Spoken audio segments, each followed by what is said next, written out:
Halo teman-teman semua, ketemu lagi dengan Bung Bob. Wow, ada kejutan apa lagi di dalam Inter sahabat Bob? Walaupun libur, tapi selalu ada kejutan-kejutan baru sahabat Bob. Apa itu sahabat Bob? Sebelum gua lanjut, silakan subscribe dan klik loncengnya. Thank you. Sahabat Bob, ternyata Lautaro Martinez, Barella, dan juga Onana masuk nominasi Ballon d'Or 2023 karena penampilan luar biasa mereka, seperti Lautaro yang selalu memberikan jiwa dan hatinya baik untuk klubnya, baik untuk negaranya. Begitu juga Barella dan begitu juga Onana. Tapi buat Lautaro Martinez nih luar biasa, kalau dia bisa memenangkan Ballon d'Or nih luar biasa, apalagi dia sudah memenangkan Piala Dunia. Buat Barella juga pernah dulu memenangkan Piala Eropa dan dia juga sama-sama masuk nominasi di 2020 barengan juga sama si Lautaro Martinez. Dan buat Onana ya, karena penampilan luar biasa dia sejak dia di Inter, walaupun penampilan dia sekarang tidak begitu bagus seperti di Inter dulu sahabat Bob. Nah, selamat buat Barella, Lautaro Martinez dan juga untuk Onana. Dan untuk Barella ini adalah salah satu catatan yang penting ya. Satu-satunya orang Italia yang masuk Ballon d'Or 2023 adalah Barella. Ini adalah suatu kebanggaan buat kita sebagai fansnya Inter Milan, fansnya Italia, bahwa Barella satu-satunya pemain Italia sahabat Bob. Semoga ya mereka bisa memenangkan ya.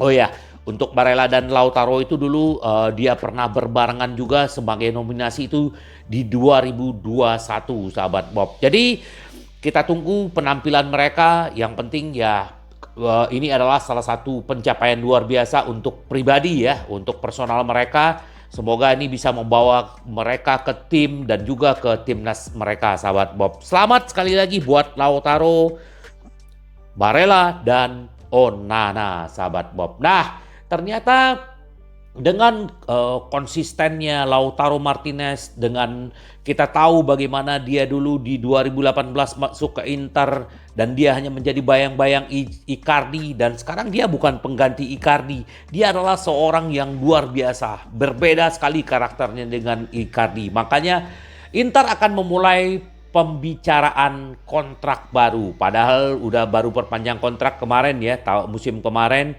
Dan sekarang Inter akan menawarkan perpanjangan kontrak sampai 2028. Bahkan gajinya akan dinaikin sampai 7,5 juta. Berarti kalau Lautaro Martinez gajinya 7,5 juta, dialah mempunyai gaji tertinggi. Sekarang dipegang oleh si Hakan 6,5 juta. Jadi melihat bagaimana penampilan dia, konsisten dia, dan bahkan sejak dia menjadi kapten dia mempunyai tanggung jawab yang lebih, dan kita bisa melihat bagaimana dia benar-benar mengayomi teman-teman rekan-rekan timnya di Inter sahabat Bob. Ini suatu pencapaian yang luar biasa buat Lautaro, dan kemungkinan dia bisa menjadi ikonnya Inter nih benar-benar. Dan bahkan mungkin ya kita nggak tahu kalau dia sampai 2028, sekarang usia dia baru 26 tahun. Berarti kan 2023 sampai berarti tambah 5 tahun. Artinya dia sampai usia 31 tahun. Dan bahkan mungkin dia bisa menjadi kayak Javier Zanetti-nya Inter. Bisa aja. Semoga ya perpanjangan kontraknya juga lancar nanti ya. Kalau misalnya Inter sudah memulai pembicaraan nanti. Kemungkinan di musim dingin sahabat Bob. Kita tunggu aja sahabat Bob. Apalagi penampilannya semakin menjadi ya. Nah, bahkan pelatih Argentina pun bilang bahwa si Lautaro Martinez dan Julian Alvarez ini juga bisa bermain bersama ya. Di Piala Dunia mereka Lautaro Martinez tidak begitu bagus karena dia dalam kondisi cedera. Jadi Julian Alvarez yang menjadi penggantinya itu juga gacor.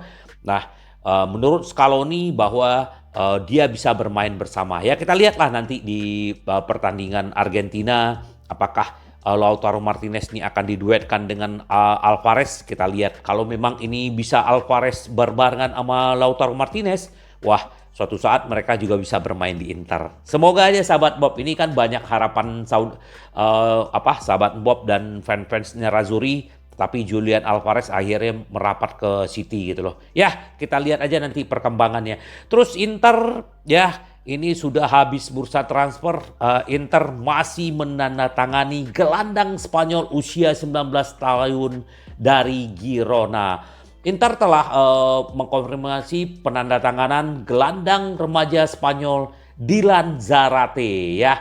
Usia masih 16 tahun dan kemungkinan dia memang ini posisinya adalah gelandang bertahan dan memang ini dibutuhkan untuk Primavera usia 16 tahun. Nah, ini juga pemain bagus dan kemungkinan nanti dia akan bergabung dengan tim Inter yang usia 17 tahun.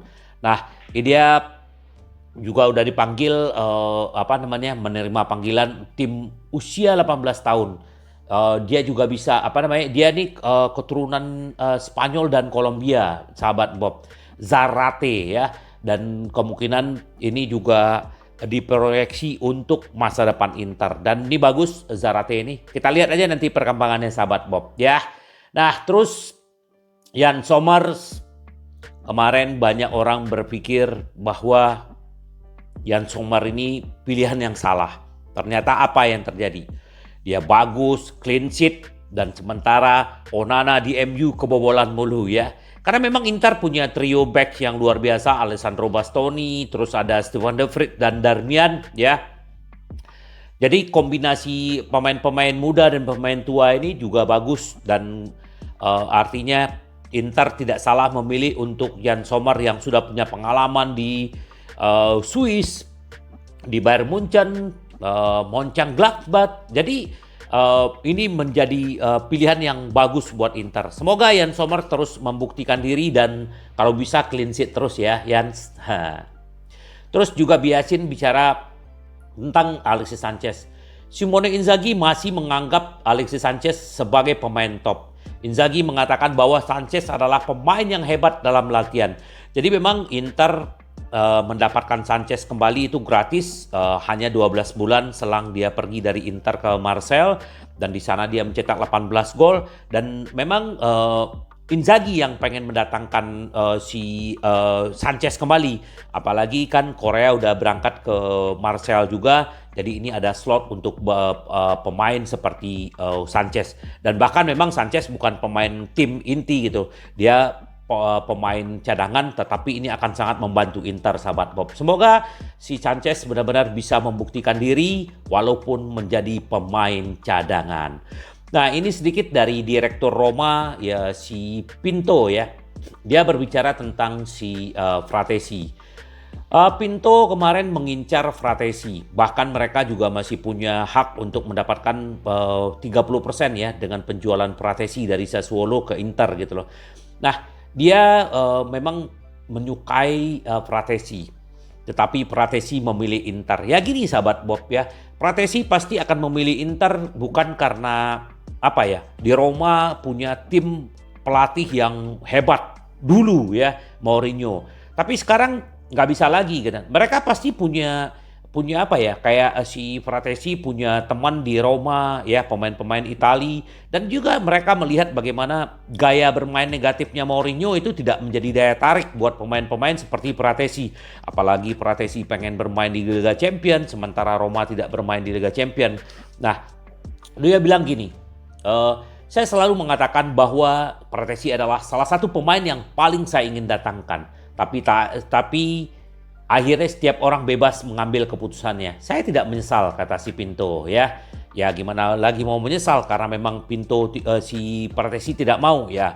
Kayak luka parah yang datang ke Roma ya, karena memang tidak ada klub lagi yang mau mengambil dia gitu loh. Ini ya sebagai pelarian aja. Ya semogalah Fratesi bisa membuktikan diri dan bisa segera mendapatkan starter di Inter dan kita berharap itu segera ya. Nah, terus sahabat Bob, berita baik adalah Inter Milan segera membangun stadion baru ya. San Siro tidak boleh dirubuhin, akhirnya Inter akan membangun Stadion Rosano namanya. Jadi ini kemungkinan akan dibangun kurang lebih sekitar tahun 2025 dan kemungkinan di musim 2028 ini udah bisa dipakai untuk para fans datang ke stadion. Jadi udah tidak pakai San Siro lagi. Semoga sahabat Bob, karena kemarin ada yang nanya gimana stadion barunya Inter. Nah, ini stadion barunya Inter tahun 2025 akan dibangun. Semoga ya, Inter juga akan mendapatkan pendapatan yang lebih banyak ya, seperti Juventus yang punya stadion sendiri gitu loh. Ya, semoga lancar-lancar aja sahabat Bob. Nah, kita akan selalu berbicara tentang derby ya. Kita tahu ya derby minggu depan akan berjalan karena ya sekarang international break, lagi pemain-pemain lagi mewakili negara mereka. Nah, terus derby Milan akan menjadi bentrokan pragmatis melawan gigantisme ya.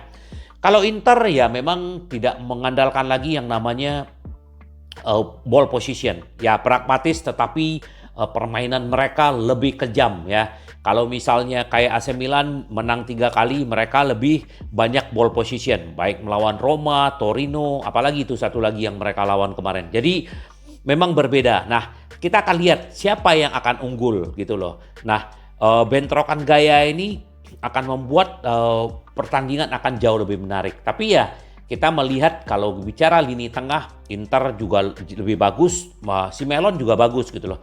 Apalagi sekarang Stefano Pioli merubah gaya bermainnya 4-2-3-1 menjadi 4-3-3. Bahkan ya Leo lebih bebas di depan bersama Pulisic ya, pemain baru mereka gitu loh. Nah, ini yang perlu diwaspadai Inter, dan Inter juga punya ya, kita tahu ya bagaimana pemain-pemain Inter bisa semua menyerang. Bahkan ya kalau kita lihat bagaimana perannya Darmian, perannya Bastoni tiba-tiba ada di kotak penalti, dan begitu juga Melon juga punya seperti Theo Hernandez, Calabria, mereka juga bisa masuk merengsek ke depan, baik dari tengah ke depan gitu loh. Jadi ini akan bagus nanti. Terus juga Inter dan Melon juga sama-sama membanggakan kedalaman skuad yang lebih besar setelah revolusi musim panas. Ya, kita tahu si Melon juga banyak mendatangkan pemain baru dan Inter juga banyak pemain baru. Jadi ini revolusi besar-besaran, dan mereka juga yang belum terkalahkan, dan di Eropa yang belum ada yang clean case hanya baru Inter sahabat Bob. Semoga ini berlanjut ya, dan ini menjadi acuan buat Inter musim ini, dan semoga terus konsisten sahabat Bob. Jadi kita benar-benar bangga ya menjadi fansnya Inter, karena Inter benar-benar luar biasa. Nah, satu lagi apa? Inter Milan memulai musim dengan 3 clean sheet untuk pertama kalinya dalam 57 tahun. Kini saatnya menambah Pavard. Jadi sahabat Bob, tahun kurang lebih ya. Jadi sudah 57 tahun Inter tidak pernah clean sheet memulai musim. Nah, kemungkinan ini baru terjadi, dan ini adalah duet yang gue bilang tadi. Ada Darmian, ada Stefan De Vrij dan Bastoni. Semoga ini terus clean sheet ini bisa ke 4 pertandingan, 5 pertandingan, dan Inter kita bisa benar-benar membuat semakin kuat sahabat Bob. Terus sedikit kita berbicara tentang Cuadrado. Ternyata sebelum ke Inter dia udah ditawar Arab 8 juta untuk gajinya, terus dia meminta 15 juta, tetapi Inter yang mendapatkan 2,5 juta gajinya. Ini luar biasa pekerjaan Opa Marotta, dan semoga sahabat Bob pemain-pemain baru semakin berkontribusi. Kenapa? Karena jangka panjangnya, karena banyak sekali pertandingan-pertandingan yang akan dijalani Inter. Di September ini Inter akan ketemu Melon, kemarin Fiorentina, Melon, terus Real Sociedad, terus juga ada ketemu dengan Sassuolo, ada Salernitana. Jadi banyak, jadi memang ini udah mulai bulan-bulan sibuk sahabat Bob. Tapi Inter tetap harus konsisten dan semangat. Karena Inter kita selalu menang, menang, menang. Sampai ketemu lagi dengan Bung Bob. Bye bye. Ci vediamo. Yes.